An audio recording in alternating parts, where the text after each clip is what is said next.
من معالم الرجولة، والذي لا غيرة فيه لا رجولة له.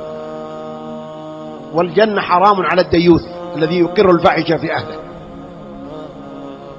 وجميع المخلوقات تغار إلا الخنزير، ولذا حرم الله أكله. والذي يأكل الخنزير لا يغار على امرته،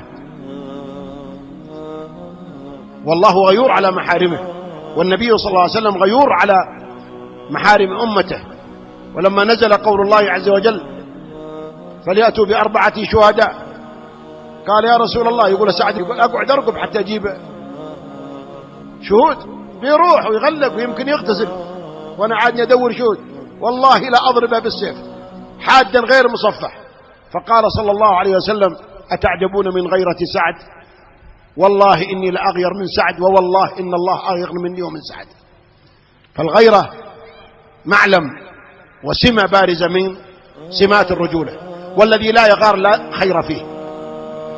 ومن أنواع الدياثة أن يرضى الرجل أن تتبرج امرأته وأن يراها الرجال وهو جالس، بعضهم زوجته جنبه بالسيارة كاشفة وهو كومة من اللحم البارد الذي لا حركة فيه، وينبسط إذا شافوا الرجال يتلفتون في المرأة كأنه يفاخر بجمال امرأته.